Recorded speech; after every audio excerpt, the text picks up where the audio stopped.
Be up, guys. Be up, guys. Welcome to this match preview for the game tomorrow. Sunderland and the Bees. Another big game for the Bees and 2 wins, though, in a row. Yeah, one was in the Carabao Cup, of course. But it's 2 wins in a row. It's given us a bit of confidence on a little bit of a roll. Obviously, haven't turned the corner and can't get too gassed about it all. But after 2 wins, at least it's given us more confidence, surely. This will be a tough one, even though Sunderland lost to Burnley, of course. I think it was last weekend, wasn't it? Yeah, they lost to Burnley. So, but I still think there'll be a very good, tough team, especially at Stadium of Light, because that's where it is away. So this is going to be a real toughie. I still think it will. They're no pushover, Sunderland. So I think this will be a tricky one. Going to go into the preview, of course. May give a little bit more transfer news because obviously we're still apparently after this Max buyer from Borussia Dortmund, and looks like we're going to put a bid in of about 70 million euros, which I think is about 55 million pounds. So, and I think that's our record transfer. I think going to break the record transfer. Apparently, I think so, but whether it goes ahead, I don't know. Whether we see, because it obviously talks are apparently happening at the moment. Talks are ongoing with him, allegedly. So we'll wait and see. Be up to you, Brian. Be up to you, Brian Moran.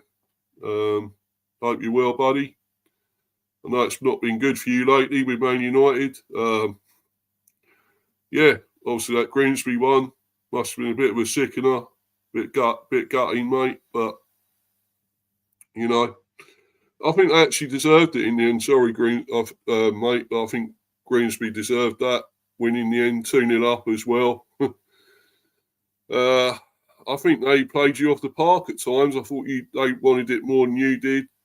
And, now you came back to 2-2 and obviously went to penalties, but I thought they deserved it overall, Grimsby. I'm sorry to say that, but I think that was the way it was. And I think I felt sorry for Brian Bramo there, missing that penalty. It was terrible. And of course, as I know, he used to play for us. Of course, it was it 7 years or so? So it was a shame. We'll never forget what he's done for us. Amazing. 20 goals last season. Incredible. But he decided to go to you lot. And unfortunately, he missed that penalty. Hit the bar. He scored his first one well. And scored a great goal in the game, I thought. It was a very good goal. And, I just hope he comes back from all this. It's horrible for him, being obviously a boyhood United fan. So it's terrible. We got what we deserved, pal. Yeah. I think you did, unfortunately. And I don't know what's going to go on with Amorim now, whether you should be getting rid of him, to be honest. I think he's not exactly done anything, has he, since he's been there. So, I don't know. Maybe you should get rid of him, really. David Hutchinson, hi Mr. B, good luck for tomorrow against Sunderland. I'm going for 2-1 Brentford. I wonder why. Yeah, because you don't like Sunderland. Yeah, of course. Well, I can see that. You being a Geordie. Of course you don't like Sunderland. But yeah, I hope we can win it. It's going to be tough, but obviously 2 wins in a row. Can we keep it going?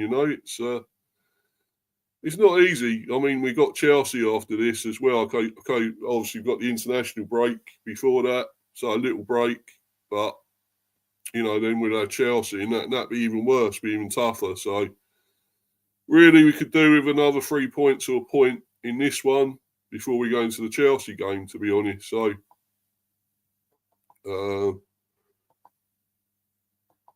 No, you're right, mate. Yeah, I know. Yeah, I think obviously I am, mate. Yeah, unfortunately. And Bramo is a great player. Definitely is. He definitely is, and he scored a great goal. And everyone misses penalties. Even the best players miss them. So, and he's one of them. And unfortunately, he's missed it. So it happens, doesn't it? Shit happens. So, how do United change manager again, mate? Well, well, do you want to carry on and going on the way it is with this guy? Is he really what you need as manager? I'm not so sure by the looks of it. He was supposed to come in as a saviour, wasn't he, and be a great manager for you lot, and hasn't quite worked out that way, has it, really? Did you see Newcastle got in Champions League, Barcelona at home? No, I haven't seen the draw, mate, to be honest. I haven't seen it at all, bro. So, yeah, that's going to be tough. Barcelona, that is going to be tough. Who are the other ones? Obviously, you're in the group. Is it the group stage, isn't it? Will be a group. So I don't know who else you've obviously got. But yeah, it could be tough, bro. Could be. Enough about us. Hope these boys do well, mate. Yeah. Hope so, bro. Hope so, brother. But yeah, we'll see. Hope we do. I'm going to go into it in a minute. Then PSG away. Oh, PSG, right. Yeah, you got a tough group there, bro. A tough one there, buddy. Really is. Some tough games, and hopefully, you'll have to wait and see if you get some strikers in. You get Visser in, maybe. If that happens. I think he's definitely going to Liverpool, isn't he? By the looks of it. Looks like that's definitely going to happen. So, looks like you need to get probably Visser in, and you might have to pass at least 50 mil to get him. If we get this Max Bayer in from Borussia Dortmund, it looks like we're trying to do that. We're in talks at the moment. Will be £55 million transfer record for the Bees if we get him in. So, and then I'm sure you'll probably have Visser. He will probably come, but you've obviously got to give us at least 50 million, 60 mil or something. So, but Newcastle got a striker coming in. He's having his medical right now. Well, who's that then? Who is this striker then? I didn't see anything about it. So you're getting in. Well, obviously then it's not Visser. So you probably won't be after Visser now. And maybe he will be staying after all, I guess. Unless somebody else comes in for him. I mean, obviously there was talk about Liverpool. But then if they're getting Isak, I can't see him wanting Visser. I'm sure will go to any club that's got Europe. I would say. He keeps saying about Newcastle, but I bet he'd go to any other team that's in Europe. He'd probably go, say, Spurs. If they come in again, I reckon he'd go there because it's European football. That's obviously what he wants. So, but anyway, I'm going to go into this and let's go. I'm just do some team news to start with.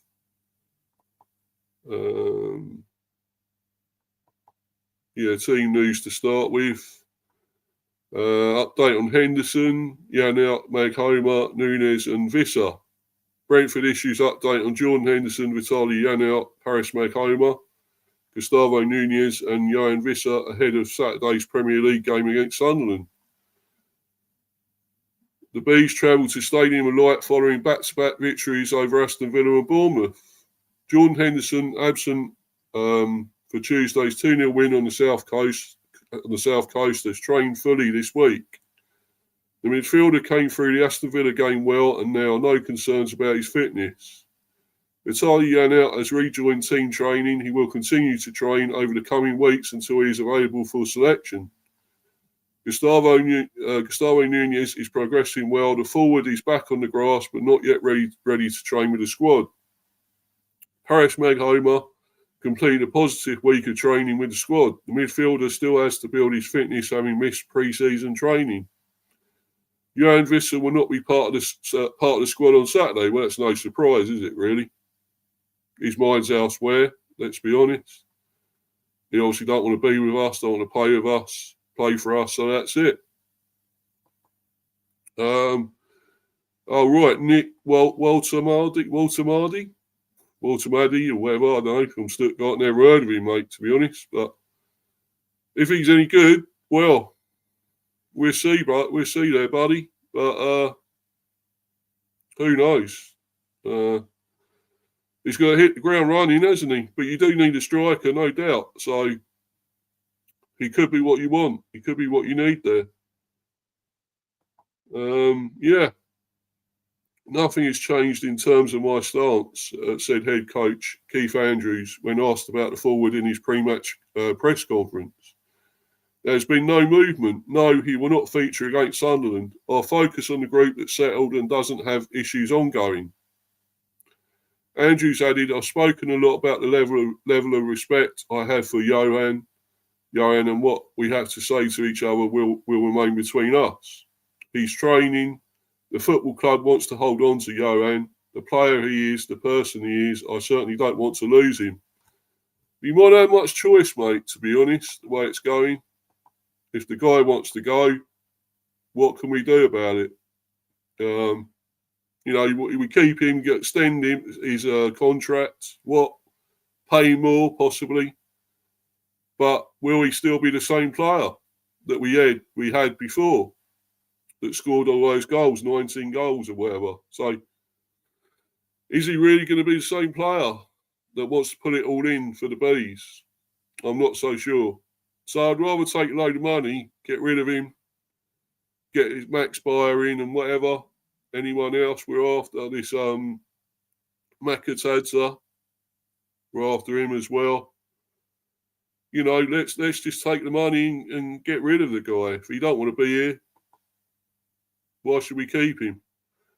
Match preview at Sunderland versus Brentford, analysis, team news, match officials and more. Here's everything you need to know ahead of Brentford's Premier League game against Sunderland at Stadium of Light on Saturday. Obviously tomorrow, 3 p.m. kickoff. The Bees and the Black Cats have both taken 3 points from their opening 2 Premier League games. Sunderland cruised to a 3-0 win over West Ham, well that's not exactly hard, on the opening day and then lost 2-0 at Burnley. Which was surprising, I think, but still.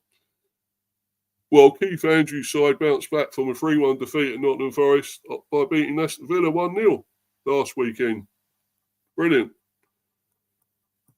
Pre-match analysis, Stephen Gillet, playmaker stats, Brentford fighting for every ball under Andrews, which is good to see, isn't it? Fantastic. Both Brentford and Sunderland head into Saturday's clash at Stadium of Light with 3 points and 1 Premier League win apiece. And their respective coaches will be eager to iron out wrinkles and refine their tactics to build momentum. The Black Cats recorded a stunning 3-0 success over West Ham on the opening day of the 25-26 season. And despite a league setback against Burnley and a cup shot midweek at home to Huddersfield Town, there have been positives to take for head coach Régis Lebris, as the Frenchman beds in a raft of summer signings following promotion from the Championship. After a busy transfer window, Sunderland could potentially field an entirely new starting 11 this season if they wanted to. They've strengthened across the park with Habib Diarra, Simon Adingra and Chemsteen Taibi, adding athleticism and technique to complement the new nous of new captain Granit Xhaka, an ex-Atletico Madrid defender Ronaldo. We may only be 2 games into the Premier League season, but the Mackems' early highlights suggest they will be able to exert control at the higher level and also pose a threat in the final third. Across the opening match weeks of the new campaign, only Chelsea, Manchester City and Nottingham Forest have completed more sequences of 10 or more passes than Sunderland 29, and in this respect, Xhaka's influence in the middle of the park has been obvious. Set to face off against former Mackham Jordan Henderson this weekend. Xhaka arrived on Wearside from Bayer Leverkusen in the summer, and the 32-year-old has already shown his capacity to boss proceedings in midfield. Currently, Chelsea's Moises Caicedo, 130, and Forest's Elliot Anderson, 127, are the only two midfielders to complete more accurate passes than Xhaka, 125. In the Premier League, and the Switzerland international averages 1.5 key passes per game, more than any other Sunderland player, to illustrate the penetration he offers in possession. A clinical eye in front of goal is essential for any team wishing to transition successfully to Premier League life, and the Black Cats' 32% shot on target percentage from their opening two league games is respectable and encouraging for Le Bris men. In the opposite dugout, Brentford boss Keith Andrews will be delighted by his team's outstanding response to defeat against Nottingham Forest in his first game as head coach. A resilient victory at home to Aston Villa last weekend was followed by another gritty win in the Carabao Cup against Bournemouth on Tuesday. And one of the Bees' primary challenges now is to ally their outstanding numbers out of possession with greater control of the ball. The stats across Brentford's last two games illustrate that Andrews has instilled real defensive zeal after that Forest defeat. And the Irishman's charges currently lead the Premier League for overall blocks, 60 for shots, crosses and passes combined, as well as tackles and interceptions, 64 altogether. These numbers underline a simple truth: Brentford are fighting for every ball. It is also promising for the Bees that they rank highly in the top flight for tackles won in the attacking third, with 9 and high turnovers 13. Then their press among the most aggressive in the division according to PPDA, passes per defensive action data. As the Bees have already shown in spades this season, it is more than possible to control games and chalk up victories by dominating without the ball. And it will now be fascinating to see how their season evolves with those solid foundations in place. An average possession share of around 35% across all competitions indicates the extent to which Brentford have ceded possession to their opponents thus far. And this snapshot is supported by the fact that the Bees have taken fewer touches in the middle and attacking thirds than any team in the Premier League this term. Knowing how to dictate the flow of games at the highest level is an important quality to possess. And in this respect, the aforementioned battle between midfield dynamos Henderson and Xhaka is likely to shape the outcome on Saturday. Scout report: Dan Long, Sky Sports, Sunderland's rollercoaster ride to the Premier League. To sum it up in just a few hundred words would do Sunderland's recent fall and rise a disservice. But one thing is for certain: being a Black Cats fan has been far from boring over the last 9 years. They were relegated from the Premier League in 2017 after a 10-season stay and went down in 2017-18 with Netflix's cameras capturing everything behind the scenes for the Sunderland Till I Die documentary. In 4 seasons in League One, Sunderland reached the playoffs 3 times, triumphing at the third time of asking by beating Wycombe Wanderers at Wembley in May 2022. Tony Mowbray guided them to 6 in the Championship in 22-23, but they lost to Luton Town in the playoff semi-final. Under 3 managers, Mowbray, Michael Beale and Mike Dodds, they finished 16th in 23-24, safe by a margin of just 6 points. On 22nd of June 24, Regis Le Bris was appointed head coach on a 3-year contract. He was a relative unknown, and there would have been a few eyebrows raised at the fact his Lorient side had just been relegated from Liga 1. I want us to bring joy to our fans, not only through results, but also through our style of play, and I'm convinced that with commitment and hard work, we can write an exciting new chapter, he told the club's official website. He set about delivering on his promise straight away. Sunderland shot to the top of the Championship after 6 wins from their first 8, scoring 16 goals and conceding only 6. They stayed there into November, a month where they did not win a single one of their 6 league games. But that stat sounds ominous. While that stat sounds ominous, it can be flipped, as between the start of October and the end of November, Le Bris side lost just once. A 1-0 defeat at Sheffield United on 29th November ended the 10-game unbeaten streak. But from From then until the end of the season, they never once dropped from below fourth. Even after ending the season with a 6-game winless streak that the breed called strange. That was far from ideal. Form to enter the playoffs. But Eliza Mienda, whatever, struck an 88th minute winner in the semi-final first leg at Coventry City. Dan Ballard hit a 123rd minute aggregate winner in the second leg, and Tommy Watson scored in the 95th minute against Sheffield United at Wembley to secure promotion with his final action before a move to Brighton and Hove Albion. Given the tumultuous ride the club had been on in the years leading up to that, the manner of the victories was quite apt. Now the priority is making sure they stay in the Premier League. Now the priority is making sure this stay in the Premier League is not a short one. And Chair Kirill Louis Dreyfus has bankrolled a summer recruitment drive to the reported tune of 160 million as a result. Enzo Laffi's loan from Roma has become permanent. Habib Diarra has become the club record signing, and former Arsenal captain Granit Xhaka is now Sunderland skipper. Signing 12 players to date could be seen as a risky approach, as James Hunter spoke about in an interview with us earlier this week. But one they hope will pay off. Nottingham Forest signed many more when they were promoted and remain in the top flight. The inspiration is there, but they nearly went down, Forest. Let's be honest. As for how things have gone on the pitch so far, 3 goals in just over half an hour at home to West Ham on the opening day understandably caused plenty of excitement. Though a subsequent defeat to Burnley and penalty shootout defeat to League One Huddersfield Town in the Carabao Cup has somewhat tempered that. But if Sunderland can harness the energy of the Stadium of Light and make it a fortress, they can prove they are ready to be back in the Premier League for good. Yeah. The game plan with James Hunter, Sunderland columnist for We Are Sunderland. James Hunter, Sunderland columnist for We Are Sunderland, explained how Regis Labrie is likely to set up his side for Saturday's game against Brentford. Regis Labrie seems to like the 4-3-3 system, said Hunter. That seems to be his sort of go-to shape.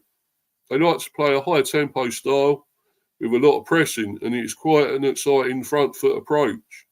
That is what gets fans on board and on side.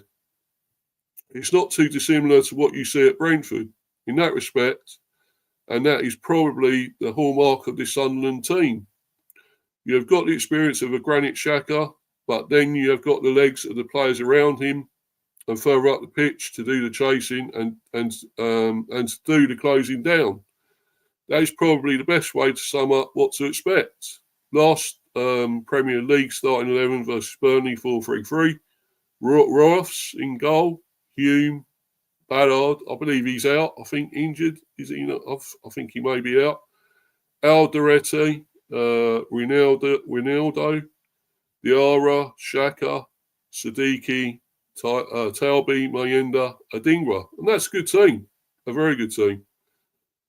Team news, I think I've already read all this. Yes, read all that. Match officials, Taylor set to officiate Saturday's clash at Stadium of Light. Anthony Taylor, well, oh dear. Let's hope you don't make any cock-ups, as usual. Yeah. Assistants, Gary Bezic and Adam Nunn. Fourth official, Robert Madley. Yeah, Bobby Madley, of course. VAR, Darren England. Anthony Taylor will be the man in the middle for Brentford's visit to Sunderland. Taylor refereed 48 matches last season, including the Bees' 2-2 draw in Man City in January, and our 4-3 win over Man United in May. So actually, we haven't lost when he's refereed, actually. Well, last season, but that doesn't make any difference. That don't matter much.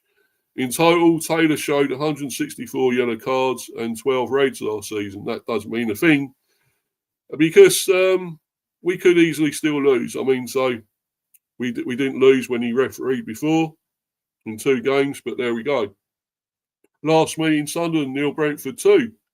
In the Championship, of course, 17th February 2018.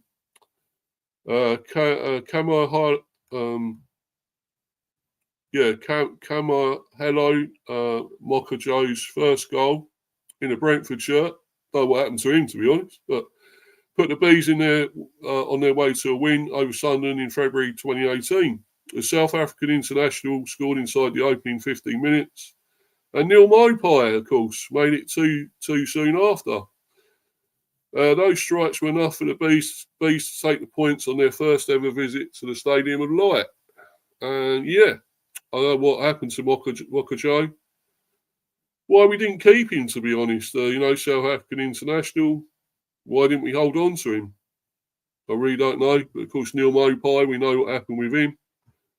And we almost were going to go back to get him. I think there was talk of it, rumour, at one stage, this season. But I'm glad in a way we didn't, because we got to move on. We have to move on. We can't keep going back to those players all the time. So, yeah. So that's pretty much that. I might just try and do a little bit of transfer news. But, I mean, this is going to be a tricky one. I know they've lost. They lost, obviously, in the Premier to Burnley. And then they lost. They went out in the Carabao Cup. But I still think this is not going to be easy. And I don't underestimate Sunderland at all. I wish Kev was in here in the live chat. I could get him on, to be honest, to talk about them more. But obviously he's not around. He's not even in the live chat today, Kev. So he's a Sunderland fan, of course. So it would have been great to have him on. But we'll have him in the live chat to talk about it a bit more. But, but hopefully he'll be watching this, and I'm sure he'll come back with some comments or something at some stage. I reckon so. I'm just reading this. Hold on. Right. There's been two bits of news, transfer news here.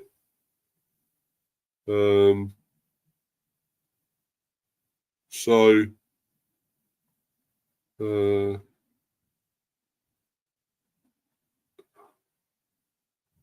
I don't know about. I'll just talk about these briefly. Hold on a minute, guys. There's two bits of news.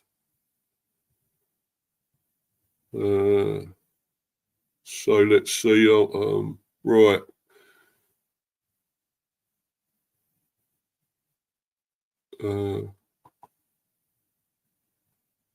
Right, here we go.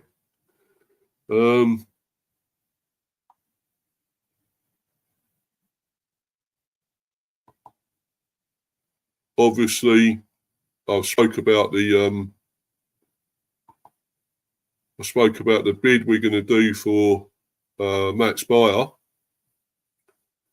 So that's obviously going to happen at some stage. I think £55 million bid. But there's this thing. I've just read this now. Recent news, transfer news. Brentford table multi-million euro bid for signing. Player could be on his way to the Bees, to join the Bees. But it's saying here on August the 7th, Eindhoven's Dagblad explained Brentford have included PSV Eindhoven's Jay Veerman in their list this summer. They also stated the Dutch club have set a £30 million price tag for him. The Premier League decided to take further steps to sign the midfielder before the window closes on Monday. That's at least what ESPN NL are reporting. And they state Brentford have tabled a multi-million euro bid for Veerman. The outlet aren't certain about the fee proposed, but claim it's between 25 million euros and 35 million euros. The figures quoted should meet, if not at least come close to PSV's demand. As Brentford likely led by their manager Keith Andrews, are working to close this operation before deadline day. ESPN NL make no mention whether PSV have accepted or rejected this bid. If the Dutch club open the exit door, the Bees then have to find an agreement with the 26-year-old over personal terms. This report hasn't been picked up by other in the Netherlands, and there'll be updates in the next few hours. ESPN NL on X, formerly known as Twitter, say Veerman could follow in Anthony Malambo's footsteps. The latter left Feyenoord for Brentford earlier in this window. Veerman has a goal and 2 assists from 3 games this season. And then there's another bit of news, I think regarding him again. It is, and right, so I'll just go into this. Brentford bid hasn't completely blown away club. Seems likely to be rejected. Oh dear. Brentford's offer for PSV Eindhoven midfielder Joey Veerman hasn't completely blown away the Dutch club and seems likely to be rejected. That's according to Voetbal International, who reported that Brentford had made a multi-million bid for the midfielder. A report earlier today stated that Brentford had moved for Veerman and made a big bid for him. The exact nature of the bid wasn't made clear, but it was stated that PSV had put a 30 million euros asking price on the 26-year-old. VI offer no further details, but report that PSV aren't going to accept any bid without a second though. Concrete offer was made by Brentford on Friday, but hasn't completely blown PSV away. The Dutch side would be eager to keep Veerman, particularly at this late moment in the transfer window. The player, for his part, is certainly open to a move to the Premier League. He has been linked with various foreign clubs in recent years, but so far no transfer has materialised. Brentford have already done business in the Netherlands this summer, bringing in Anthony Malambo from Feyenoord and Jordan Henderson from Ajax. They also have Dutchman Sepp Vandenberg in their squad. Now they could add a third addition in the form of Veerman, but it seems their first proposal hasn't turned heads yet. So there we go. Well, it looks like we're looking to get him in as well, but looks like we need another bid. That isn't good enough. And even then, he's got to agree personal terms. So that one could be going on for at least 2 or 3 days, and before, obviously, maybe the end, or it may even be the end of the transfer window. It happens the last day. So it's ongoing, guys. So don't expect anything just yet with that. And of course, the thing with Max Bayer as well, that's also going to be ongoing next 2 or 3 days. So, so there's definitely a bit going on. If we can get these players in, that'd be amazing. But obviously, let's concentrate on the game tomorrow first. Anyway, that's the important thing. And I think obviously it's going to be a different team. We made 9 changes, I believe it was, in the week in the Carabao Cup. So we're going to go back to pretty much what we had originally. I think the first team had Kelleher in goal, probably Coyote, probably I would say Collins, Vandenberg, probably Lewis Potter maybe again, unless Rico Henry comes in or Hickey come in. So it's possible. We'll probably have Malambo back in. We'll have obviously Ouattara, I would say, Thiago or Shardy there, of course. Maybe Henderson. So there's a lot we could put in there. Obviously, I'll find out more tomorrow when it says, obviously, before kickoff, when we get the full lineups. Try and I might even do a stream. May even do that with the lineup. So that may happen. A brief, quick stream. Anyway, guys, I'm going to have to go. Going to bounce. Please follow me on Insta there at Mr. B for Life 182 and subscribe to Mr. B High Football Chat, Mr. B Chats England Cricket. Please do all that. Please like and sub.